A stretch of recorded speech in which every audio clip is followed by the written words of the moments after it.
તો વખતનું જે મોનિટરિંગ હોવું જોઈએ એમાં એટલી બધી જ્વલનશીલ વાળી વસ્તુઓનો ઉપયોગ કર્યો હોય, પીવીસી સીલિંગ, પ્લાસ્ટિકના સીલિંગ, અને હવે એટલું બધું મટીરિયલ માર્કેટમાં અવેલેબલ છે કે દેખાય ખૂબ જ સારું, સસ્તું પણ પડે, પણ જ્યારે મેન્ટેનન્સ પોઈન્ટ ઓફ વ્યૂ જ્યારે વાત કરવાની હોય તો મેન્ટેનન્સ થતું ના હોય અને એમાં જોખમી પરિણામ વધતું હોય.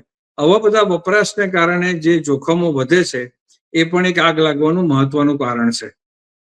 બરાબર છે, આ તમારી વાત સાચી છે કે આ પણ ઘણા બધા કારણો છે.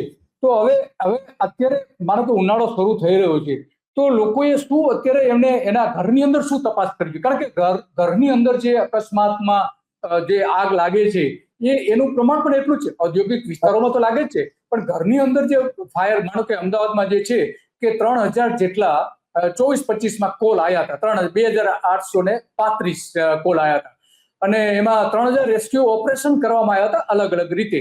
તો આટલા મોટા પ્રમાણમાં રહેણાંક વિસ્તારમાં જ્યારે આગના બનાવો બનતા હોય છે દર મહિને લગભગ સમજો ને કે 38 થી 40 ની આસપાસ, અને ઉનાળામાં તો સંખ્યા વધીને ક્યારેક તો 100 સુધી કોલ ફાયરમાં આવતા હોય છે. તો લોકોએ આજે તમે વાત કરી ઇલેક્ટ્રિક અને ઘરની અંદર જે ફર્નિચર, એ ઉપરાંત શું ધ્યાનમાં રાખવું જોઈએ? ખાસ કરીને રેસ્ક્યુ પોતે, માનો કે ઘરમાં આગ લાગી તો કઈ રીતે એને બચાવવા માટેની કામગીરી કરવી જોઈએ પોતે જાતે? બહુ મહત્વની બાબત બીજી એ છે કે જ્યારે ઘરોની અંદર ચોક્કસ આ છેલ્લા કેટલાય સમયથી ડ્રાસ્ટિકલી આ અવારનવાર સમાચાર માધ્યમો દ્વારા જ્યારે હું જોતો હોઉં છું ત્યારે ચિંતા ચોક્કસ થાય કે ઘરોની અંદર આગ લાગવાનું પ્રમાણ વધ્યું છે.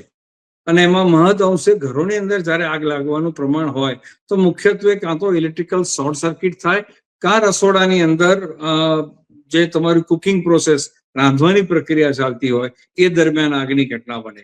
ત્રીજું મહત્વનું કારણ ઘરોની અંદર છે કે જ્યારે તમે ભગવાનના મંદિરમાં દીવો અગરબત્તી કરતા હો ને દીવાનો વાટ ક્યાંક આડી પડી જાય, કે ઉંદર આડું પાડી દે, કે કદાચ કોઈક કારણસર એ દીવો આડો પડી જાય ને આજુબાજુ કાપડ પાથર્યું હોય અને એ સળગાવે, અગરબત્તી તમે ગમે ત્યાં મૂકી હોય ને એનો ગરમ ગલ નીચે પડે અને આજુબાજુ સળગે ઉઠે તેવી વસ્તુ હોય.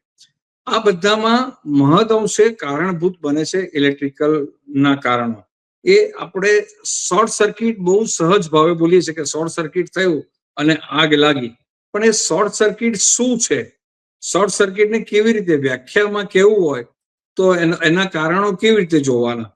તો ઇલેક્ટ્રિકલ શોર્ટ સર્કિટ થવાના મુખ્ય 3-4 જે મહત્વના પરિબળો છે કે ઓવરહીટિંગ, વધુ પડતી ગરમીને કારણે, કે તમારી પાસે વપરાશ કરતા ઇલેક્ટ્રિક. રાજેશભાઈ, આપણે તમને અહીં અટકાવીશ. રાજેશભાઈ, ઘણી વખત તમે જ સમાચારો અમને પત્રકારોને આપતા હતા કે ઘરની અંદર ગુંગળાઈ જવાને મોત થયું, તો એ ગુંગળાવાના કારણે વધારે મોત થતા હોય છે, તો એ કઈ રીતે નિવારી શકાય? લોકોએ શું પોતે ફાયર બ્રિગેડ તો પછી 2, 5, 8, 10 મિનિટ પછી આવતી હોય છે, રેસ્ક્યુ ઓપરેશન ત્યાર પછી શરૂ થાય, પણ એ જે એના માટે 5-10 મિનિટ જે મહત્વની હોય છે, તો ત્યારે એને શું કરવું જોઈએ? માનો કે ગુંગળામણ ન થાય, અથવા તો કયા રસ્તે એને બહાર નીકળવું જોઈએ? આગની અંદર મૃત્યુ થવા કરતા સીધી ગરમી, એટલે ગરમીની અંદર માણસ ફસાય અને ગરમીમાં શરીર દાઝે ને મૃત્યુ પામે, એના કરતા એ પૂર્વેની જે શરૂઆતની 7-8 મિનિટનો જે પ્રશ્ન હોય છે એ ખાસ કરીને ગુંગળાવાળાને કારણે, ધુમાડાને કારણે, ગુંગળામણને કારણે મૃત્યુનો આંક વધારે હોય છે અને શક્યતાઓ વધારે હોય છે. બહુ સ્વાભાવિક છે. લોકો ફરી પાછું એક ઘરને સજાવવા ધજાવવાનું, પોતાનું બિલ્ડિંગ એકદમ ચારે બાજુથી પેક કરવાનું, ધૂળ ના આવી જોઈએ, અવાજ ના આવી આવવો જોઈએ, આ બધી તકેદારી રાખવાને કારણે ઘરને, પોતાના બિલ્ડિંગને જે રીતે સીલ કરી દેવામાં આવે છે. ક્રોસ વેન્ટિલેશન આજકાલ નથી થતા લોકોના ઘરોમાં. કોમન કોરિડોર પેસેજ હોય તો એ બંને બાજુથી બારીઓ બંધ કરેલી હોય.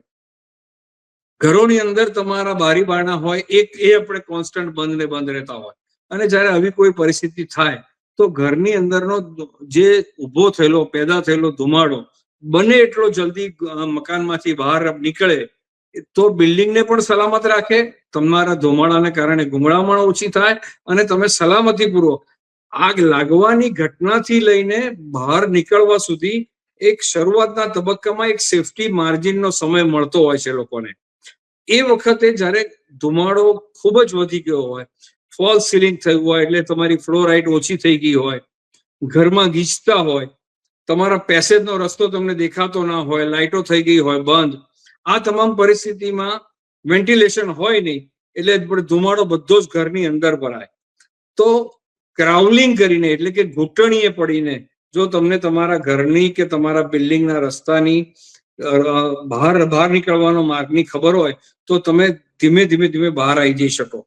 એ જે ધુમાડો ના ભરાય પોતાના ઘર અને બિલ્ડિંગમાં, એ માટે જો પર્યાપ્ત પ્રયત્ન કરવામાં આવે કે મિકેનિકલ વેન્ટિલેશન સિસ્ટમ અથવા નેચરલ વેન્ટિલેશન સિસ્ટમ પર્યાપ્ત માત્રામાં રાખવામાં આવે તો આ આપણે દુર્ઘટનાને ચોક્કસ ટાળી શકીએ.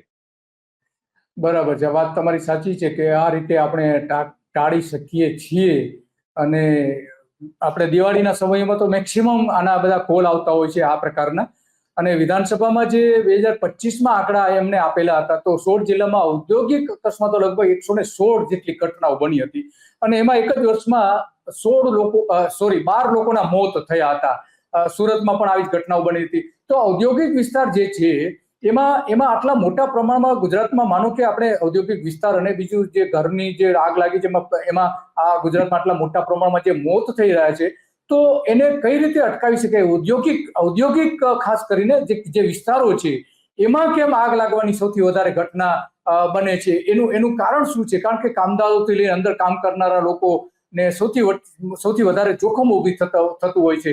તો આવી જે ઘટનાઓ બને છે ભારતમાં, આપણે જાણીએ છીએ કે 2019 થી 2025ના લગભગ 5-6 વર્ષમાં 43 જેટલી ઔદ્યોગિક અકસ્માતો થયા હતા અને મોટાભાગના એમાં આગના હતા. તો એમાં દહેજ છે, અંકલેશ્વર છે, વટવા છે, સુરત છે, આવા ઘણા બધા ઔદ્યોગિક વિસ્તારો જે છે, તો ત્યાં શું સાવચેતી રાખવી છે આપની દ્રષ્ટિએ, અને શા માટે આવી ઘટનાઓ બની રહી છે? દિલીપભાઈ, આપણે ત્યાં ગુજરાત સ્ટેટની અંદર ગુજરાત રાજ્યમાં Gujarat state fire prevention and life safety measures act છે. 2013માં બનેલો એક્ટ છે. અને પછી વખત 14, 15, 16, 18, 20, 21 અને 23માં 22માં એના નિયમો અને અધિનિયમો બધા બનેલા છે. મૂળ જે એક્ટની અંદર જોગવાઈ કરવામાં આવેલી છે એમાં તમામ ઔદ્યોગિક એકમોમાં એના ત્યાં રહેલા જોખમોને આધારે જે આનુષંગિક જરૂરિયાતો પડતી હોય આગ બુઝાવવાના સાધનો રાખવા માટેની, એના રાષ્ટ્રીય જે નિયમો નક્કી થયા છે એ મુજબ જોગવાઈઓ કરવાની જોગવાઈ કાયદાકીય છે. આમાં ઔદ્યોગિક એકમોના માલિકો દ્વારા જે અમુક સમય નિરસતા અથવા તો વધુ પડતો ખોટો આત્મવિશ્વાસ રાખવાને કારણે જે એમને ત્યાં સિસ્ટમ ફિટ કરાવેલી હોય એ સિસ્ટમ કાર્યરત જ છે એવું જે માનીને કાયમ બેધ્યાનપણું રાખવામાં આવે અને પછી આગ લાગે ત્યારે સિસ્ટમ કામ ના કરે. દરેક ઔદ્યોગિક એકમોમાં પોતાના ઔદ્યોગિક એકમનો વિકાસની સાથે જોખમો એટલી જ માત્રામાં પેરેલલ જોડાયેલા હોય છે. એટલે અકસ્માતની આગ લાગવાની શક્યતા સતત કોન્સ્ટન્ટ અને વધારે પડતી હોય. એવા સંજોગોમાં જે તમારે ત્યાં સેફ્ટી સિસ્ટમો રેકમેન્ડ કરવામાં આવેલી છે એ આપણે સિસ્ટમો કાર્યરત છે કે નહીં? કાર્યરત છે તો એ તમારા ઔદ્યોગિક જે કામદારો છે, સેફટીની જે આપણે ત્યાં ટીમો છે, એ લોકોને એનો ઉપયોગ કરતા આવડે છે. ફાયર સર્વિસ આપણે ત્યાં પહોંચે એ રિસ્પોન્સ ટાઈમ 15-17 મિનિટનો હોય છે. એ પહેલા એ સિસ્ટમ અને ઉપયોગમાં લઈ લેવામાં આવે